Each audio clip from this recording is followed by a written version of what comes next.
Kia ora whānau, and welcome to another episode of Get a Job and Get Healthy with Costas Enterprises. I am your ever-loving host, Alex Costas, and today, as you can read the title, I'm going to talk a little bit about sort of one of the unsung heroes to be used when you are using your print on demand, specifically with Redbubble, and that is Google Analytics. Now, I am not going to claim that I know exactly how to use Google Analytics, and I'm not saying that I'm a master. I've got a very basic knowledge of it. But I thought I'd go into why you might want to start, just doing a little bit of research yourself, especially if you do have a store already, and, how you can use Google Analytics to help you, specifically with Redbubble. So, as you guys know, I am actually currently driving at the moment and doing my podcast, so I apologise for any sound quality and all those sort of things. We'll get through all the business and fun paperwork. If you want to contact me, you can at doncostas@gmail.com. That's DON for Nike, COSTAS @gmail.com.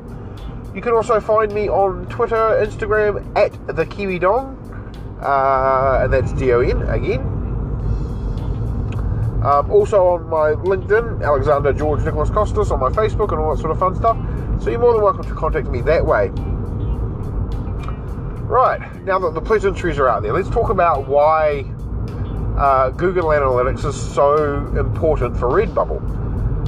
Quite simply, it is that the traffic that you see when you are running a Redbubble shop is usually actually a couple of days old. Now, usually you will get, you'll get your traffic sometimes daily, sometimes hourly, which is really great. But when it's the start of the month, there's nothing there.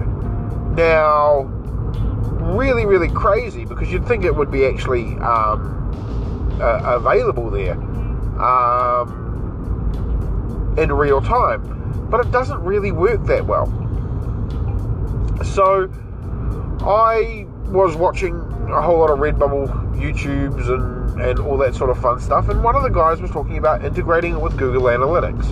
And so I thought, okay, I'll check out Google Analytics. And I'd had a very basic, as I did say, understanding of how this works. And basically, when you do a little bit more research into it, you can start seeing all the things like when you actually have views on pages based on sort of like the last 7 days. And I'll give you an example. One of the things that happened to me this week, been really, really cool, is I finally got my shop reviewed by Ryan Hogue.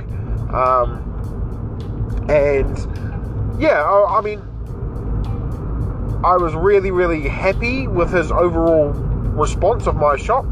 I didn't have the biggest shop. There was a shop there that had 4,000 odd designs, which is crazy. Definitely looked very professional. And he did comment me on my banner, saying it looked really cool with my shop items, which is something that I've had a lot of feedback on, which is, it gives me an idea that I've got a good welcome page at least. And then he sort of commented on some other things in regards to my defaults. So at this stage, one thing I do need to do is go through all of my designs and update the default orientation page. Now, I have talked about before that you shouldn't leave it on optimized and all that sort of stuff, and you should put it on the product that you want it to look like. Now, I have recently done that, but one of the problems by doing this is when you get a new product from Redbubble, it will automatically optimize it for that particular product, meaning that you can, once you've added your listings, your previous listings and your previous designs to that new product, all of your products then become listed on, unfortunately, that product.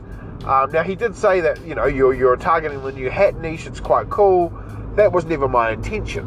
My intention was completely the opposite. It was actually about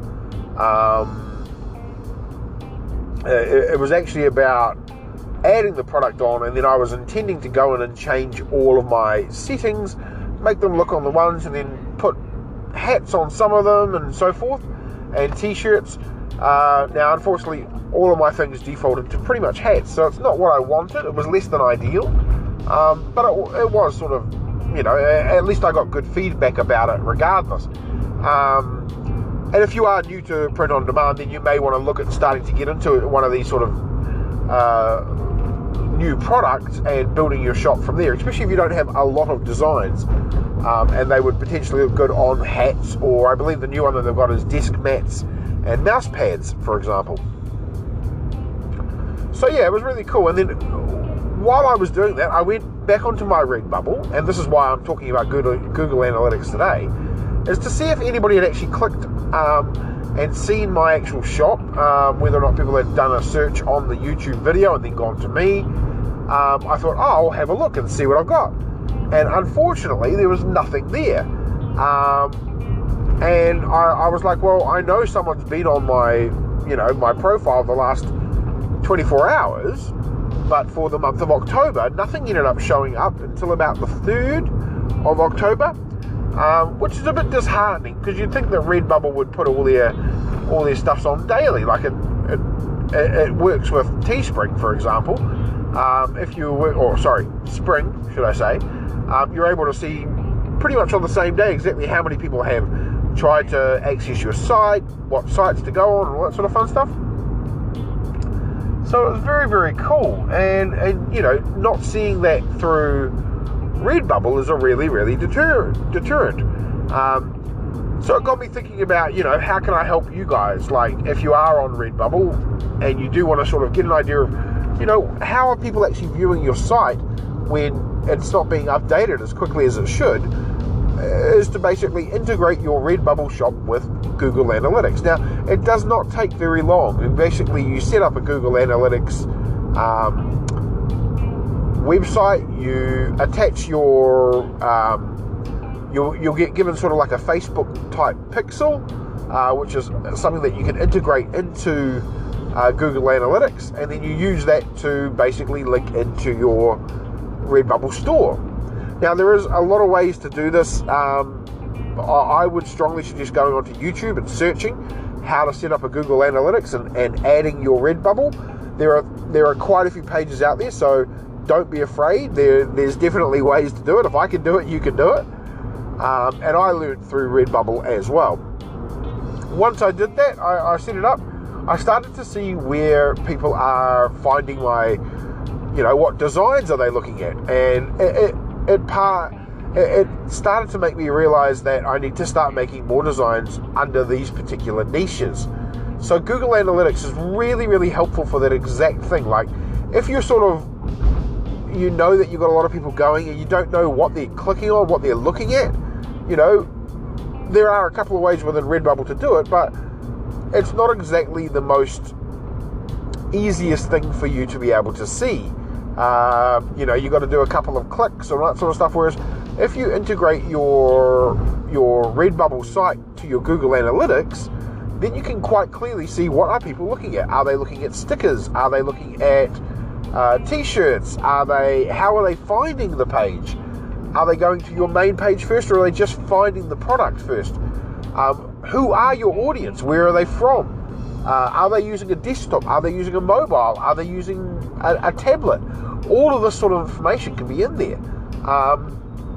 So yeah, I do strongly suggest, if you are even if you haven't started out and you've been doing print on demand for a while, you need to look at integrating your Redbubble to Google Analytics. Now, that is not just Redbubble. I would say if you have any other websites that are able to be linked to Google Analytics, it's always a good idea. I also have my blog on there, which is costasenterprise.business.blog,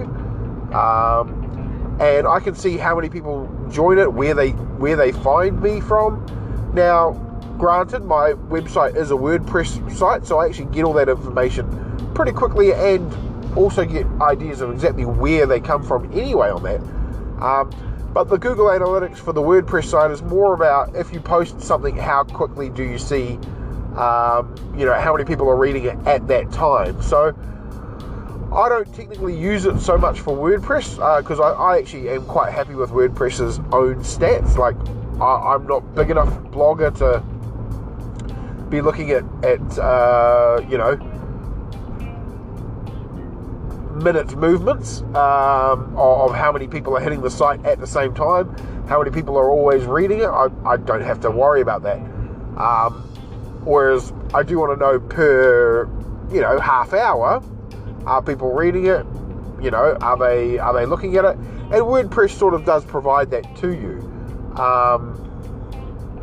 So yeah, there's definitely a case for adding your other sites to Google Analytics as well.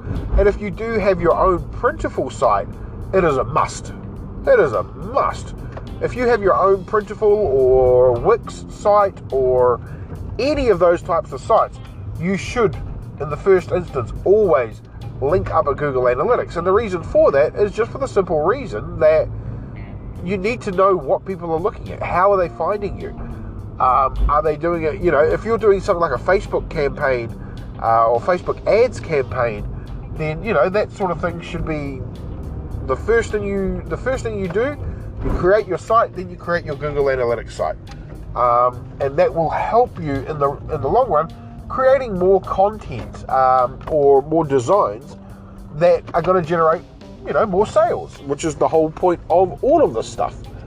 So yeah, I strongly suggest creating a Google Analytics and then linking those accounts together, because you will find it so beneficial when you are actually trying to generate more income to your site, obviously. So you may be asking, like, okay, well, I can link it in. Is it free? Yes, it is. It is. Google offer Google Analytics to you for free. You can, pay for, a high subscription-y type thing if you want more in-depth data. But realistically, if you're just sort of starting out, a free site will do you well. If, however, you are doing your own sort of printify, you've spent money on ads, then you may want to look at, paying to get all of the exact data. Now, that depends on, of course, how you are doing your ads. Like, if you're doing Facebook, well, Facebook ads actually give you their own information as well, so that you can easily see how people are actually accessing it. And also on your Facebook ads, if you don't know, even though we've already talked about it previously in another episode, you may not have listened to that episode, there is a way for you to actually, decide exactly who sees your ad on Facebook based on things like demographic, location, what the people are into, and so forth. So all of those sorts of things can be done as well. So you can sort of sectionalize some of that stuff. But yeah, I strongly suggest that if you are sort of wanting to increase your sales, but you're not exactly sure, maybe you're stuck in a rut, you don't know where you are, you're getting some traction, maybe you're getting some sales, but you don't know exactly why people are visiting your site. Like, you can see people visiting your site, but you're not sure why. You know what? It's free. Set it up. It's not that hard. I check it probably every week, and build new designs, build new pathways to draw people to my actual site because of it. And the fact that it is free, anybody can sort of do their own ones, but as long as you've linked your site, you can see anything. And it's great for things like YouTube. It's great for things, all that sort of, a sort of one-stop shop for all of the traffic to all of your media sources. So yeah, it's very, very simple to set up. I didn't find it that hard at all, so I'm sure you guys won't. You guys are all smart cookies. I'm really, really happy with the mention from Ryan Hogue and him visiting my store. I'm really, really happy with that. And yeah, I will include a link to the video in the show notes, so if you do want to see it yourself, you're more than welcome to. I start at about 10 minutes 48 I do take his criticism very, very seriously, and am starting to sort of change everything on there as well. If you do want to visit my Redbubble shop, it is in the show notes as well, so feel free to pop along to that. Until next week, though, I believe, I know this has been a bit of a short episode, but yeah, I really, really appreciate everyone and love you guys so, so much. So, as always, I love you and look after yourselves, and of course, good luck.